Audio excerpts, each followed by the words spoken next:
Bismillahirrahmanirrahim. Assalamualaikum warahmatullahi wabarakatuh. Alhamdulillahi rabbil alamin, wassalatu wassalamu ala asyrafil anbiya'i wal mursalin wa ala alihi wa sahbihi ajma'in. Subhanaka la ilma lana illa ma 'allamtana innaka antal alimul hakim wa la haula wa la quwwata illa billahil aliyil azim. Rabbi ishrah li sadri wa yassir li amri wahlul 'uqdatam min lisani yafqahu qawli. Allahumma 'allimni ma jahiltu wa zakkirni ma nasitu, amma ba'd. Yang dikasihi tuan-tuan imam, tuan-tuan Bilal, tuan-tuan Siap, pengusi surau, ahli jawatan kuasa surau, para asatizah, para alim ulama, tuan-tuan guru, hadirin hadirat muslimin muslimat yang dikasihi Allah sekalian. Alhamdulillah, syukur kita pada Allah Subhanahu wa taala dengan limpah kurnia waktu yang Allah berikan kepada kita, dapat kita sama-sama hadir pada pagi ini di surau ini untuk sama-sama mengerjakan solat subuh secara berjemaah. Seterusnya Allah memberikan sedikit kelapangan waktu kepada kita sama-sama untuk duduk lepas subuh dengar tazkirah kuliah subuh pada pagi ini. Moga-moga ia akan menambahkan kebaikan dalam hidup kita, memberikan kita kefahaman agama yang bagus dan menjadikan kita ni lebih tunduk, patuh pada perintah Allah Subhanahu wa taala. Itulah perkara yang sangat berat kita nak buat. Bagaimana kita nak menjadikan hati-hati kita ini merupakan hati yang tunduk untuk patuh pada perintah Allah Subhanahu wa taala. Nak jadikan hati itu tunduk patuh. Kadang-kadang perkara-perkara kita dengar tu kuliah, rajin dah kita pergi, macam-macam kuliah kita pergi. Pergi kuliah sana, kuliah sini, amal sana, amal sini. Tapi hati kita tu dia masih keras lagi. Dia tak nak tahu dah benda ni, ni benda ni baik, tapi kita tak nak buat. Tahu dah ada orang tegur yang ni tak betul, kurang tepat, tapi kita tu, hati kita tu keras. Jadi bagaimana nak menjadikan hati kita itu dia lembut bila cerita benda baik, bila cerita benda taat pada perintah Allah ni, dia ada sifat dengar dan taat nak buat. Yang tu nak jadikan hati begitu. Itulah masalah kita semua. Masalah saya, tuan-tuan, kita lah sama-sama semua kita ada masalah itu. Masalah hati kita ni, kita tahu dah benda tu baik, tapi kita nak buat, nak laksanakan macam-macam alasan. Kita dah tahu kadang dalam diri kita ni ada sifat takabur, ada sifat sombong, kadang-kadang ada sifat egoistik dalam diri. So penyakit-penyakit yang ada dalam diri kita yang perlu kita baiki, yang perlu kita rawat. Jadi bagaimana cara kita merawat penyakit hati ini? Maka Nabi SAW mengajarkan kepada kita, tidak lain dan tidak bukan, kita berada dalam rumah-rumah Allah, kita berada dalam majlis-majlis zikir, kita duduk dalam majlis-majlis ilmu, yang mana dalam majlis-majlis beginilah Allah Subhanahu wa taala menghantar para malaikatnya yang turun bersama, duduk mendoakan kerahmatan, mendoakan keberkatan, mendoakan kebaikan pada kita semua yang hadir. Jadi dengan demikianlah hati kita itu daripada keras semakin lembut, semakin bersih, dan sampai satu peringkat nanti dia akan jadi lembut dan tunduk, patuh pada perintah Allah SWT. Tuan-tuan cuba yang hari ini dengan 10-20 tahun yang lalu, cuba yang diri masing-masing, rasa beza tak? Tuan-tuan lah, muka-muka ahli syurga semua ni bercahaya semuanya kan. Bayang 20 tahun yang dulu kita macam ni tak? Dari sudut taat kita, nak ikut perintah Allah, kita beza. 10 tahun yang lalu pun kita rasa beza dah. Dulu 10 tahun yang dulu aku jenis, aku tak datang pun sembahyang subuh 10 tahun yang lalu kan. Gamak je lah kan. Muhasabah kita. Tapi Alhamdulillah, datang kuliah maghrib, datang solat berjemaah, buat ibadat itu ibadat ni, rasa macam diri tu masih hampir dengan Allah, tunduk, rasa mula merasakan kenikmatan dalam kita taat pada perintah Allah kan. Dia rasa nikmat. Satu, kita nak buat berat, lepas tu cuba taat. Bila kita dah taat tu sampai satu peringkat, kita merasakan ada kenikmatan dalam kita beribadat itu. Tuan-tuan lah, kalau yang dah biasa solat, contoh dah biasa solat, orang kata solat sunat, contohnya qabliyah subuh, ataupun dah biasa semayang, dia mesti nak jemaah pergi masjid surau. Kalau kita tinggal tu, Allah, kita rasa bersalah sangat, walaupun benda tu bukan wajib. Kita dah biasa infak, bagi duit sedekah, biasa dah datang surau, datang masjid, keluar pada poket RM1 ke RM5 ke RM10 ke RM20. Tiba-tiba satu pagi tu pergi memang biasa, tapi Allah rasa diri tu rasa bersalah, bukan wajib. Itulah dia benda yang bagaimana kita nak menjadikan hati kita ini tunduk patuh pada perintah Allah Subhanahu Wa Taala dengan kita mumarasah, mulazamah. Kita terus menerus dengan banyak baca ilmu. Dengan demikian moga-moga Allah memberikan keberkatan kepada kita semua, insya-Allah. Muslimin muslimat hadirin hadirat yang dikasihi sekalian, insya-Allah pada pagi ini kita akan sambung pengajian kita. Kita menggunakan kitab yang bertajuk Alam al-Malaikah al-Abrar, Alam al-Jin wasyayatin, sebuah karya daripada Profesor Dr. Umar Sulaiman Al-Ashqar, yang kita kenali. Kita telah perkenalkan seorang ulama yang berasal daripada sebelah Palestin sana. Kemudian diterjemahkan ke dalam bahasa kita dengan rahsia alam malaikat, jin dan syaitan, yang mana karya ini merupakan satu karya yang menarik apabila dia mengupas isu yang berkaitan dengan malaikat, jin dan syaitan. Dia merujuk kepada Al-Quran dan hadis Nabi sallallahu alaihi wasallam. Itulah berbeza dengan kita merujuk kepada Tok Bomo. Tok Bomo tak adalah, dia tak tengok pada Quran dengan hadis ni, kan? Kadang-kadang nampak macam okey, dicampurkan ayat Quran dengan mentera-mentera dan sebagainya. Tapi apabila kita membaca kitab ini karangan Dr. Umar Sulaiman Al-Ashqar, memang betul merujuk pada Quran dan hadis. Kerana apa pentingnya begitu? Kerana malaikat, jin dan syaitan ni dia tidak berada di alam zahir yang boleh kita lihat, kita tak nampak. Maka tidak lain dan tidak bukan untuk kita memahami, mengenali makhluk ini adalah dengan kita melihat kepada dalil-dalil yang datang daripada pencipta, yang datang daripada Nabi, yang datang daripada Al-Quran Al-Karim. Sebab pencipta lah yang tahu bagaimana spek sebenarnya makhluk yang bernama jin, syaitan dan malaikat ni. Dan kuliah kita terakhir di sini ialah pada 22 bulan 10 yang lalu. Kita berada pada muka surat 114. Kita masih membicarakan tentang tajuk di bawah tajuk Alam Jin dan Syaitan, yang mana kita dah bahaskan pada kuliah yang lalu tentang apa itu definisi jin, syaitan, asal usul jin, bila jin itu diciptakan, nama-nama jin, jenis-jenis jin, dalil yang menunjukkan adanya nama makhluk jin, kemudian binatang-binatang yang boleh melihat jin. Syaitan adalah sejenis makhluk juga. Asal usul syaitan asalnya daripada jin, makan minum makhluk jin ni bagaimana, kemudian jin tu menikah ke, dia tak menikah ke, berkembang ke, tidak berkembang ke, dan bagaimana pernikahan manusia dan jin. Itu yang terakhir kita bahasakan pada bulan lepas. Adakah jin boleh kahwin dengan manusia, kan? Menarik perbahasan kita pada kuliah yang lepas. Ada beberapa qaul ulama yang dapat kita fahami. InsyaAllah pada pagi ini kita akan masuk 114. Itu tajuk seterusnya. Pengarang diletakkan, apakah yang namanya syaitan itu dia boleh mati, kan? Kalau kita manusia ni, kita memang mati. Manusia kita akan mati. Kita tahu umur kita, Nabi sebut baina sitin wa sab'in, umat Nabi Muhammad antara 60 hingga 70. Kemudian makhluk namanya jin secara umum, dan dalam kalangan jin tu ada jenis syaitan. Kalau kita katakan manusia, dalam kalangan manusia ni ada jenis namanya Yahudi, kan? Ada namanya Zionis. Dia tetap manusia. Maka syaitan tu dia tetap jin. Tapi dia ni bagaimana? Adakah dia ni mati? Bagaimana spek dia? Kita tengok kata pengarang. Tidak diragukan lagi bahawa jin termasuk syaitan akan mati. Okey, maksudnya akan mati kerana mereka tercakup dalam firman Allah Subhanahu Wa Taala.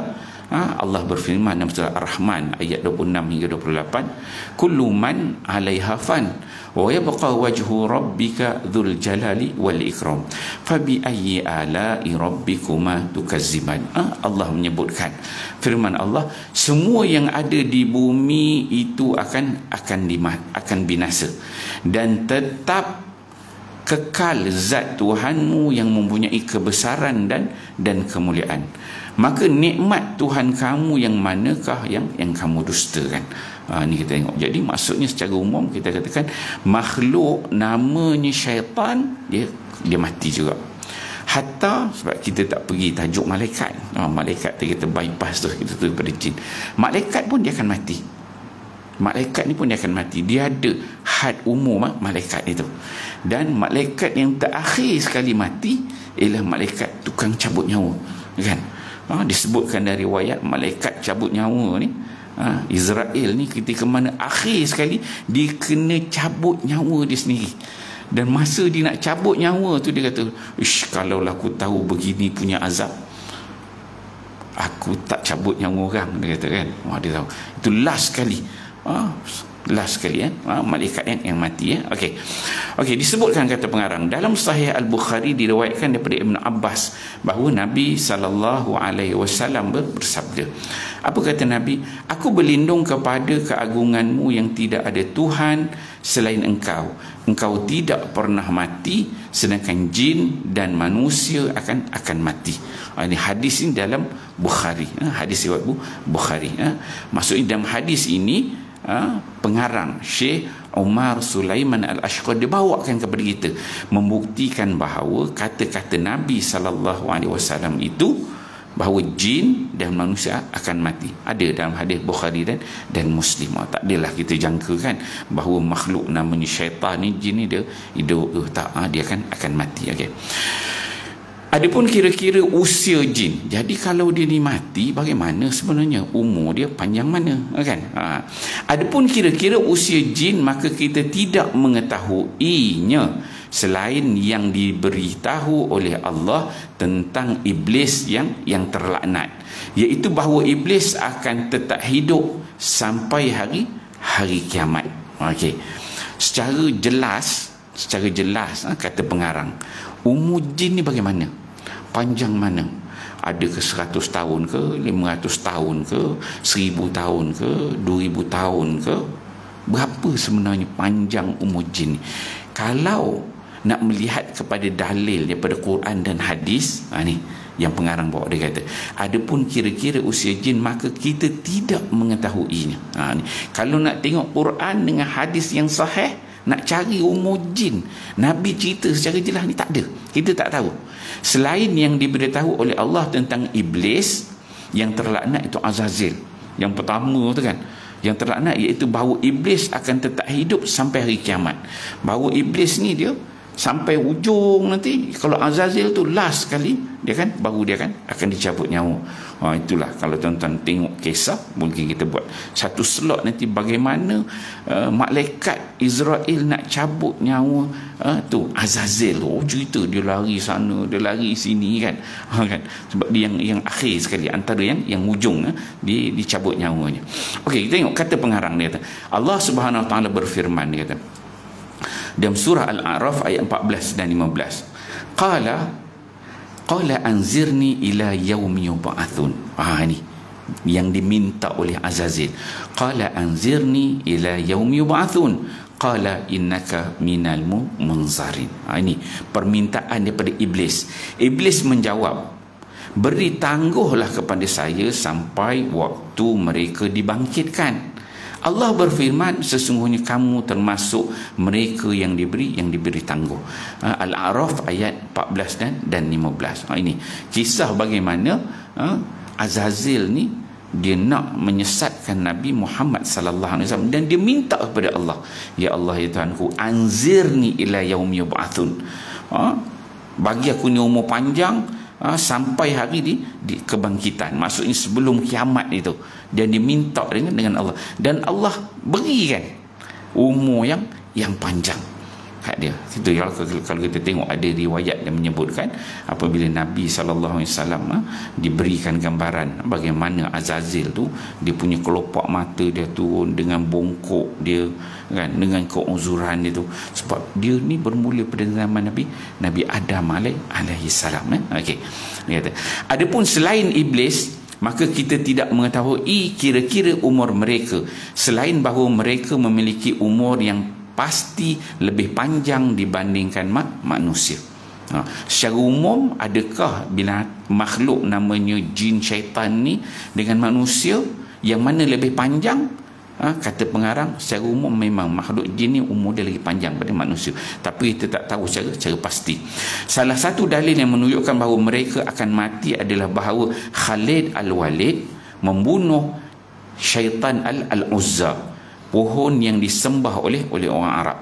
Kemudian ada seorang sahabat yang membunuh jin yang berwujud dalam bentuk ular berbisa, sebagaimana akan dijelaskan nanti. Dia ada satu kisah Abu Sa'id Al-Khudri.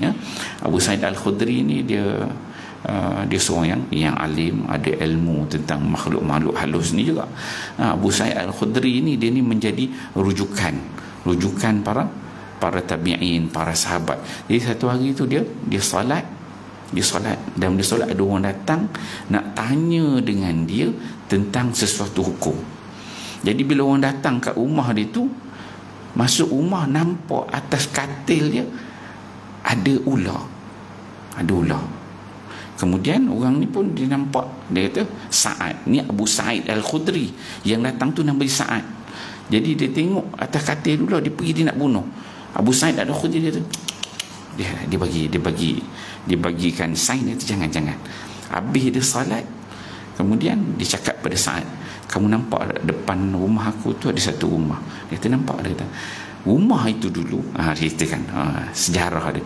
Rumah itu dulu ada seorang lelaki. Dia kata seorang lelaki ni dia pergi perang bersama dengan Nabi SAW pada peperangan Khandaq. Dia pergi peperangan Khandaq, pergi dengan Nabi.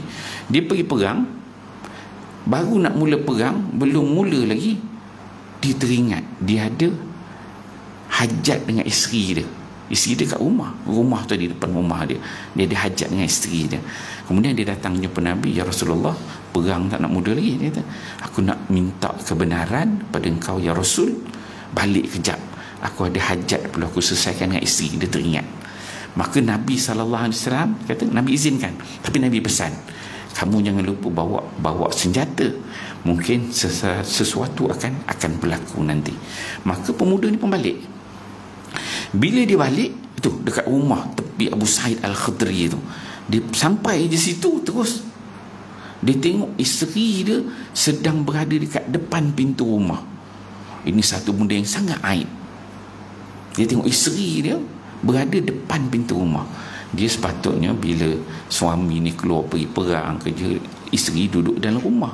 Tapi bila sampai tengok isteri dia dekat pintu rumah depan dia tu, dia pun dah macam yang Arab ni, dia macam nak marah lah. Isteri dia tu, dia bagi tunjuk kat dalam. Lepas tu pemuda ni pun datang, dia pergi, dia tengok masuk dalam, dia nampak dekat katil dalam rumah dia tu ada ular. Pemuda ni apa lagi, Nabi dah pesan suruh bawa senjata. Dia pun dia tarik panah, dia panah. Bila dia panah, kena je ular tu menggeletek, mati.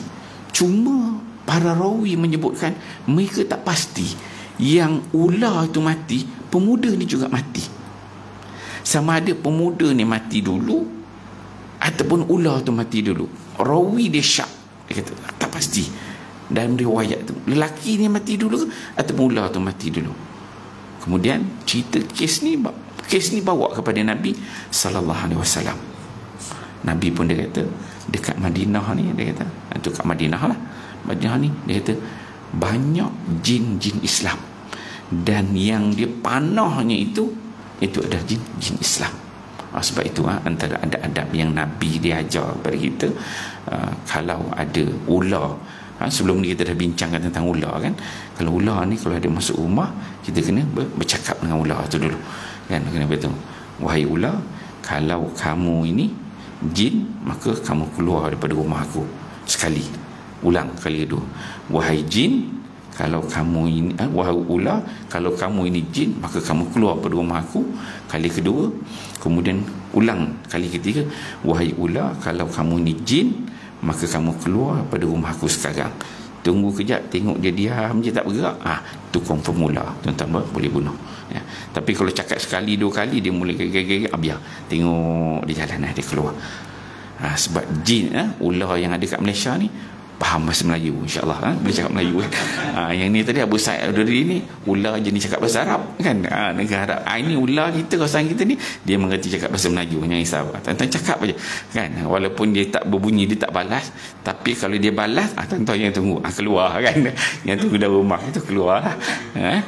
Okey, dia memang begitu ya. Dia makhluk-makhluk yang makhluk halus ni dia berdasarkan kepada tempat. Jin ke syaitan ke kan, dia faham bahasa setempat kan. Mungkin yang Jawa boleh cakap Jawa lah, ngomong Jawa lah kan. Okey ya. Kemudian itu jadi apakah syaitan, jin itu dia mati, dia akan mati.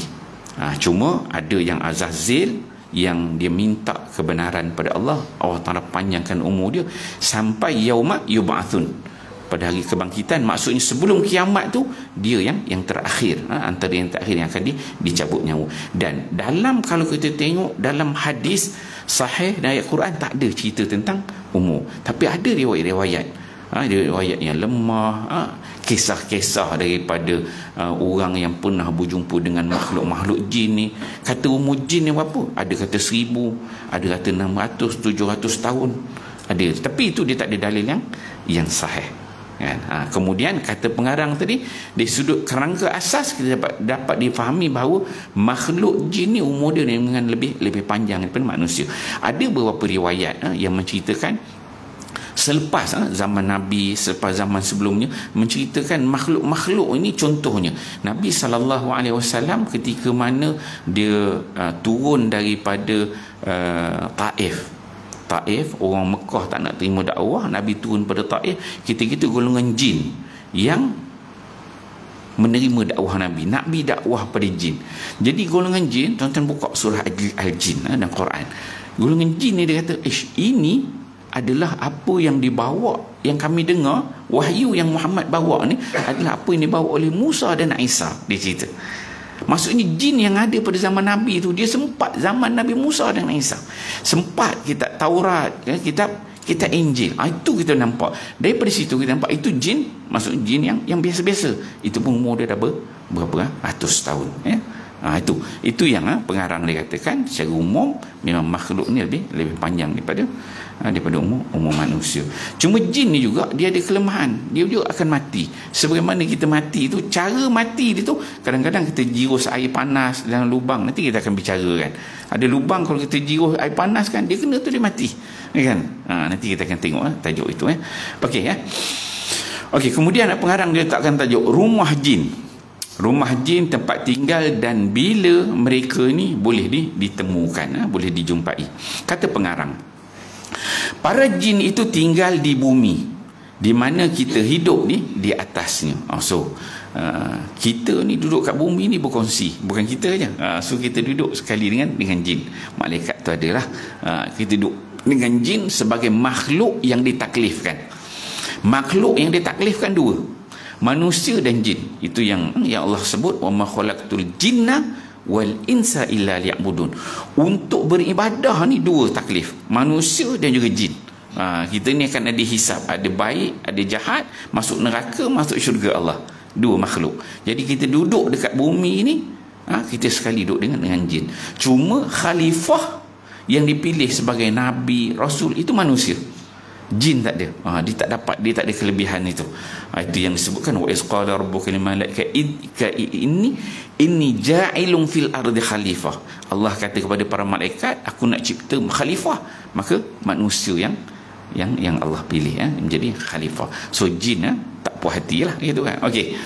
Mereka banyak ditemukan di poin-poin bangunan. Di tempat kawasan-kawasan bangunan atau di tanah lapang. Kalau ada bangunan-bangunan tu ada, dia bahkan duduk kat situ kan. Tanah lapang, tempat tanah-tanah kawasan lapang ada juga boleh jumpa. Tempat-tempat najis kan.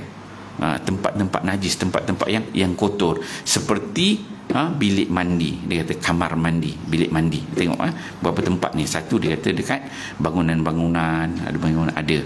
Kedua dekat kawasan tanah lapang, kita tengok ada jin.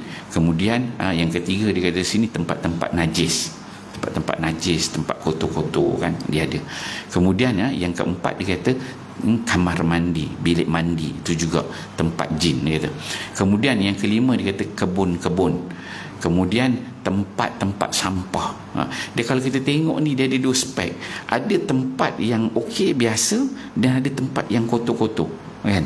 Dia kata tempat najis, tempat-tempat sampah kan. Okey. Kemudian dan yang ketujuh dia kata dekat perkuburan. Tempat kubur, kawasan kubur ni juga tempat kawasan boleh jin dia jadi penempatan dia. Okey. Kemudian Ibnu Taimiyah mengatakan bahawa kebanyakan orang yang datang ke tempat tinggal syaitan adalah orang-orang tua yang didampingi syaitan. Okey, tengok dia kata sini kata Ibnu Taimiyah disebut kebanyakan orang yang datang ke tempat tinggal syaitan, dia datang tempat tinggal syaitan, pergi tempat tinggal syaitan ni, cari duduk ke situ, adalah orang-orang tua yang didampingi syaitan. Maksudnya makhluk manusia ni yang datang untuk bertemu dengan syaitannya kebanyakannya orang tua. Budak-budak ni dia tak ada. Orang muda ni dia tak suka sangat. Kebanyakannya orang tua mungkin yang ada mengamalkan ilmu ke, orang yang lemah, orang yang dah tak kuat, yang dah berumur. Jenis orang macam ni yang suka pergi cari tempat-tempat syaitan ini. Ada sejumlah hadis yang melarang untuk menunaikan salat di kamar mandi kerana terdapat najis.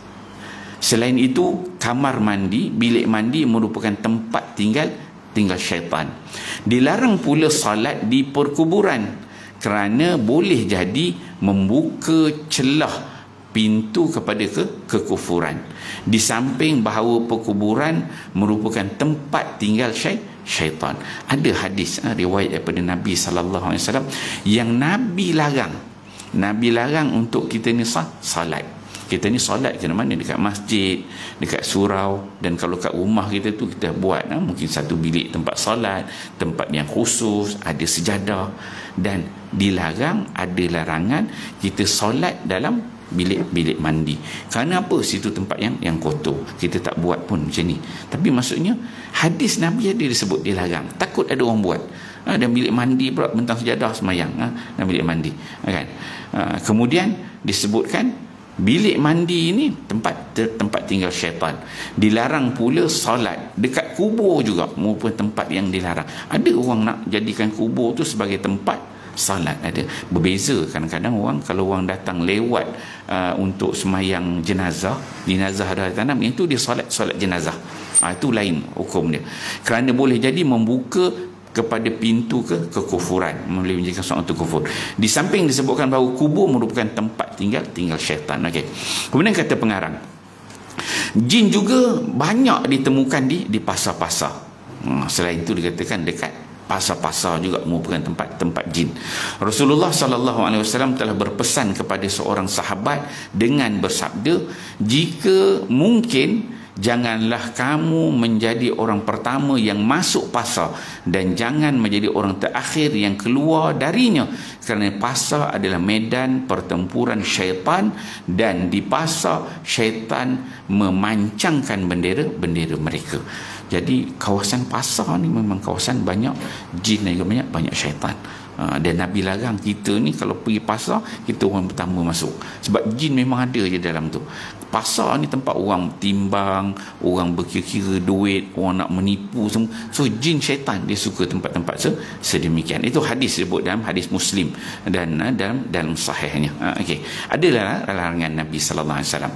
Kemudian kata pengarang, syaitan juga dia tinggal di rumah-rumah yang ditinggali manusia. Okey. Ini kena kat kita lah. Tadi secara umum disebut. Maksudnya syaitan ni juga dia boleh duduk kat rumah-rumah yang kita duduk. Tetapi mereka boleh terusir dengan bacaan basmalah. Ini kita sebutkan dulu. Bagaimana kita nak mengusir namanya syaitan tu dengan ada kita baca bismillah. Nak masuk pintu kan, baca bismillah dengan menyebut nama Allah, bismillah dia kata. Kemudian dengan zikrullah, dengan zikir-zikir dan bacaan Al-Quran, terutama surah Al-Baqarah. dan juga ayat kursi. Ini memang ada antara salah satu kelebihan fadilat surah Al-Baqarah dengan ayat kursi ini memang menghalau jin. Sebab tu ada riwayat menyebutkan bila masuk rumah kita pergi mana-mana baca surah Al-Baqarah. Okey. Rasulullah sallallahu alaihi wasallam memberitahukan bahawa syaitan itu menyebar dan banyak keluar saat ketika datangnya kegelapan. Syaitan ni dia bergerak, dia keluar pada waktu malam.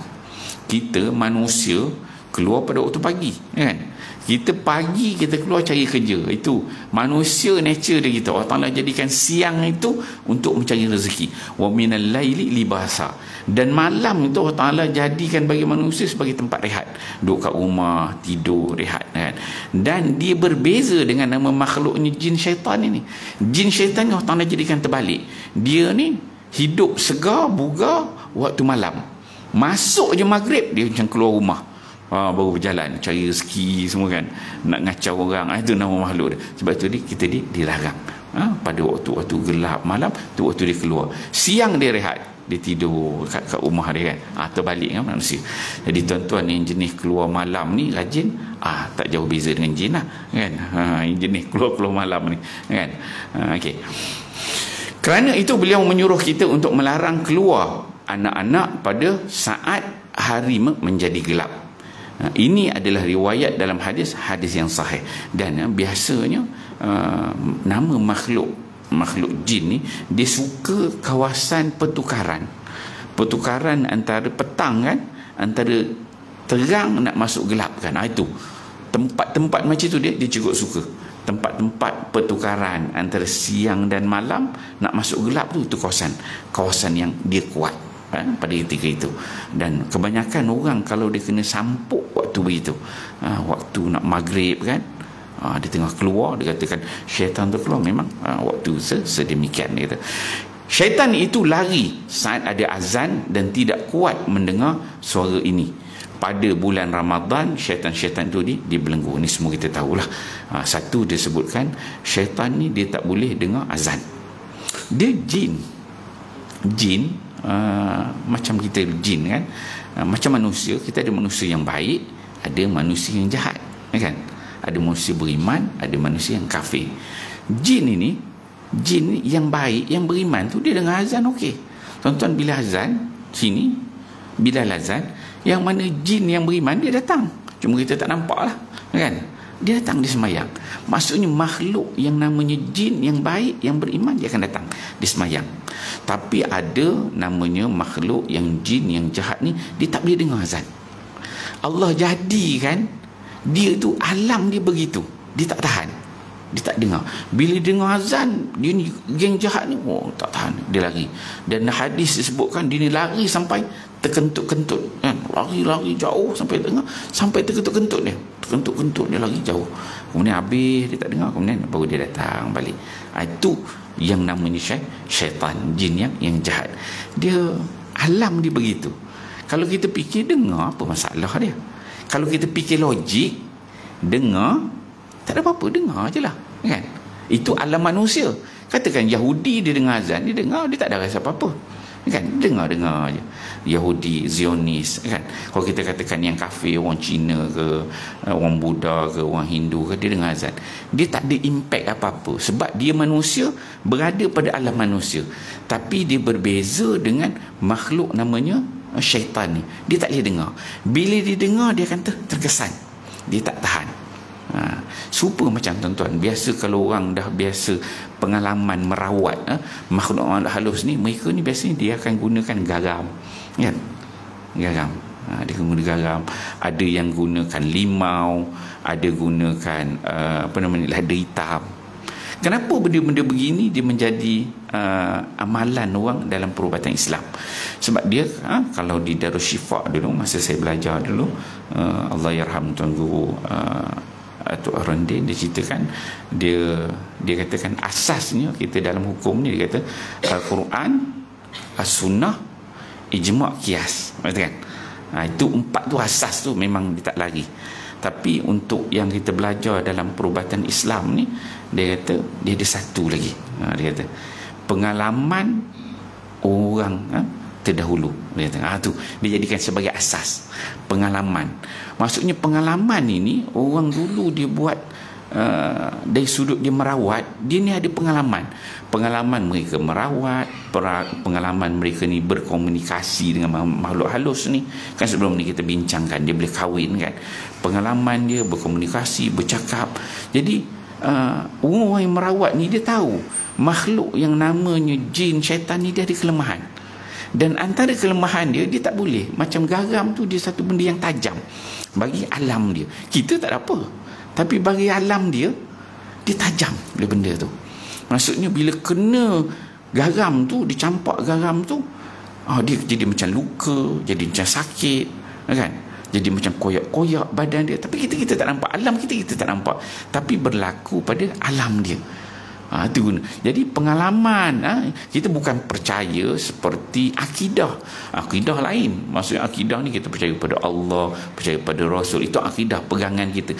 Yang ni pengalaman, berdasarkan pengalaman orang tahu, guna bahan begini-begini ni dia boleh jadikan syaitan ni dia tak boleh nak masuk rumah kan. Dia ada bentuk-bentuk begitu, dan berbeza. Syaitan ni pun dia ada jenis ada yang kuat, ada yang lemah, ada jenis campak garam tu dia dah biasa kan. Ada pula jenis-jenis dia. Supaya kalau manusia kita ni, kalau kita ada pokok, kalau tuan-tuan tahu nama dia pokok rengat orang panggil, saya dulu pun tak tahu orang sebut lah, bila belajar tu. Dia pokok rengat ni bila kita lalu bawah dia macam ada chemical. Kita lalu pokok rengat tu, dia badan kita jadi macam bengkak-bengkak, dia macam alergi. Kita tengok lalu tak ada apa-apa, tapi bila kita lalu tu badan jadi tak tahan, gatal-gatal, jadi bengkak-bengkak. Benda tak nampak. Itu kalau kita tengok alam manusia lah kan. Jadi alam makhluk jin dan syaitan begitu, dia ada sesuatu yang dia tu tak tahan. Begitulah apabila dibacakan ayat Quran, kita bacakan ayat Quran. Bagaimana kita fikir, kita ni kalau duduk baca kan, ada Zionis ke Yahudi ke orang kafir duduk dia dengar kan, dia tidak memberi impak apa-apa, dia okey ya, sebab dia berada pada alam manusia. Tapi berbeza dengan makhluk yang namanya syaitan ini. Bila baca ayat kursi tu, dia memberi kesan pada dia. Cuma kita tak nampak. Itu yang dibaca lagi. Azan, buat satu azan, dua azan, dibaca lagi. Dia memberi kesan pada alam dia. Berdasarkan apa? Kita tengok pada hadis Nabi sebut dalam hadis Nabi secara jelas, dan juga pengalaman juga orang yang merawat ini. Benda itu memberi kesan ya. Okey, itu dia katakan syaitan itu lari saat azan dan tidak kuat untuk mendengar azan tersebut. Pada bulan Ramadan syaitan-syaitan tu ni dibelenggu. Pada bulan Ramadan kita tahulah ada hadis Nabi yang dikatakan makhluk nama syaitan ni diikat ya. Okey. Kemudian tajuk seterusnya pengarang letakkan beberapa majlis syaitan. Syaitan ni dia je program dia juga, dia kata syaitan itu senang untuk duduk di antara bayang-bayang dan sinar matahari. Di antara bayang-bayang dan sinar matahari.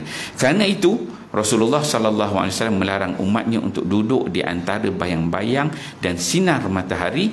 Ini juga merupakan hadis sahih yang diriwayatkan dalam kitab-kitab sunan. Tengok, dia syaitan ni dia suka duduk tempat antara dua, tempat antara air panas dengan air sejuk, tengah-tengah tu kan, dia suka gitu. Antara malam dan siang tu, tempat tu kan, tu dia suka duduk dekat situ. Dan ni juga yang dalam hadis Nabi sebutkan, duduk di antara bayang-bayang dan sinar matahari. Maksudnya kalau ada bangunan, kita berdiri belakang tu bayang-bayang. So bayang-bayang dengan sinar matahari tu di antara cerah dan juga gelap. Itu juga tempat yang dia. So syaitan tu dia suka tempat-tempat begitu. Kalau kita tengok yang hadis Nabi, ada yang katakan atas laut kan, dia katakan itu singgah sana jin kan. So tempat-tempat sedemikian antara air dengan darat kan. Tempat-tempat sedemikian Okey, habis tu. Tu majlis jin, tempat-tempat jin lah dia katakan. Okey, seterusnya dikatakan bagaimana kenderaan jin. Dalam hadis Ibnu Mas'ud yang termaktub dalam Sahih Muslim disebutkan bahawa beberapa jin meminta bekal kepada Rasulullah sallallahu alaihi wasallam. Beliau pun bersabda, kalian boleh mengambil setiap tulang yang disebutkan asma Allah atasnya. yang jatuh di tangan kalian sebagai daging. Ini juga kita pernah ceritakan. Setiap kotoran haiwan adalah makanan bagi binatang tunggangan kalian. So hadis ini dalam Sahih Muslim ni memberi kita faham bahawa makhluk namanya jin tu dia ada kenderaan dia. Dia ada binatang tunggangan dia. Dia ada binatang yang dia bela. Satu disebut kat sini, kalian boleh mengambil setiap tulang yang disebutkan nama Allah atasnya yang jatuh ke tangan kalian sebagai daging. Yang mana tulang-tulang itu yang disebutkan nama Allah, disembelih dengan nama Allah, dengan bismillah, maka tulang itu kalau dapat kepada jin, dia tak jadi dalam bentuk tulang, dia berubah, dia jadi dalam bentuk makanan, daging bagi golongan jin ini. Walaupun kita nampak tulang, kan, tapi tak, bila dia dapat kepada jin, dia jadi daging. Itu Allah Subhanahu Wa Taala tu Tuhan Maha Kuasa. Dengan lafaz baca bismillah aja dia boleh berubah tulang, dia jadi daging. Tapi kita tak nampak lah dia makan tulang tu, kalau tuan-tuan. Sebab itu tulang tu, ya, kita dilarang untuk kita menggunakan tulang itu untuk beristinja. Itu hadis Nabi, ya. Tak boleh gunakan tulang sebab tulang ni merupakan makanan jin, ya. Tapi dia bukan dalam bentuk tulang, dia akan jadi daging bila sampai pada dia. Okey. Kemudian yang disebutkan setiap kotoran haiwan adalah makanan bagi binatang tunggangan kalian. So najis benda yang kotor-kotor tu dia jadi makanan binatang tunggangan golongan jin ni. So golongan jin, makhluk nama syaitan ni, dia ada tunggangan, dia ada binatang-binatang dia yang dia naik. Mungkin dia tak macam kita lah, mungkin ada kereta ke, ada Lamborghini ke, kan, ada kenderaan-kenderaan kita, tapi dia ni makhluk binatang, kan. Tak tahu lah teknologi dia macam mana, ada kapal terbang ke apa, tapi yang hadis sebut maksudnya najis tu akan jadi makanan kepada binatang-binatang dia. Okey. Kemudian kata pengarang di sini, Rasulullah sallallahu alaihi wasallam memberitahukan bahawa para jin itu memiliki binatang tunggangan, dan makanan binatang itu adalah kotoran binatang tunggangan manusia.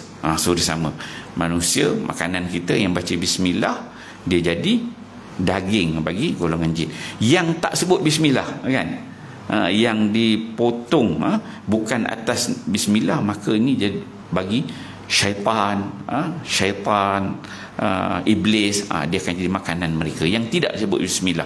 Yang disebut bismillah, maka Nabi sebut itu sebagai makanan kepada jin-jin Islam. Tapi kotoran binatang akan jadi makanan kepada tunggangan golongan jin itu. So saya rasa kita berhenti kat situ dulu. Kita berakhir pada muka surat 115. InsyaAllah kuliah kita akan datang, kita akan tengok binatang-binatang yang ditemani oleh syaitan. Kemudian rupa buruknya syaitan tu macam mana. Saya dia pagi ni, dia hari Ahad sekarang ni dah musim orang buat kursus asas haji. Saya cover dekat ni Masjid Taman Alam Jaya dekat Puncak Alam. Jadi nak kejar ke sana, terus ke sana. InsyaAllah kuliah-kuliah akan datang kita akan sambung. Menarik sebenarnya. Ada banyak benda-benda yang bila berkait dengan jin kita tak kenal sebenarnya. Kita tak pernah nak faham. Tapi bila kita baca macam ni, baru kita faham. Inilah rupa jin, umur dia, perangai dia macam mana, akhlak, sifat dia, tempat tinggal dia. Dan kita faham, jin tu dia mati. Bukan orang kata hebat, orang duk puja-puja. Dia kadang-kadang kita puja makhluk sebab kita tak nampak sebenarnya. Benda tak nampak kita puja, kan? Kita merasakan dia ni berada pada alam ghaib, macam ada kelebihan. Sebenarnya tak. Dia ni makhluk macam kita juga. Cuma kita tak nampak dia, kan? Kita malaikat kita tak nampak, jin pun kita tak nampak. Allah tu, Tuhan tu memanglah kita nampak. Jadi disebabkan kita tak nampak, kita merasakan dia ni macam hebat. Sebenarnya tak. Dia ni ada alam dia hidup dengan dengan keadaan sedemikian. Jadi kita berhenti di situ dulu. InsyaAllah kita sambung pada kuliah yang akan datang. Auzubillahi minasyaitanir rajim. Bismillahirrahmanirrahim. Alhamdulillahirabbil alamin wassalatu wassalamu ala asyrafil anbiya'i wal mursalin wa ala alihi washabihi ajmain. Allahumma ij'al jam'ana hadza jam'an marhuma wa tafarruqana min ba'dihi tafarruqan ma'suma wa la taj'alillahumma fina wa la ma'ana wa la man yattabi'una syaqiyya wa la matruda wa la mahruma bi rahmatika ya arhamar rahimin. Rabbana atina fid dunya hasanah wa fil akhirati hasanah wa qina adzabannar. Wa sallallahu ala sayyidina Muhammad wa ala alihi washabihi wasallam. Alhamdulillahirabbil alamin. Assalamualaikum warahmatullahi wabarakatuh.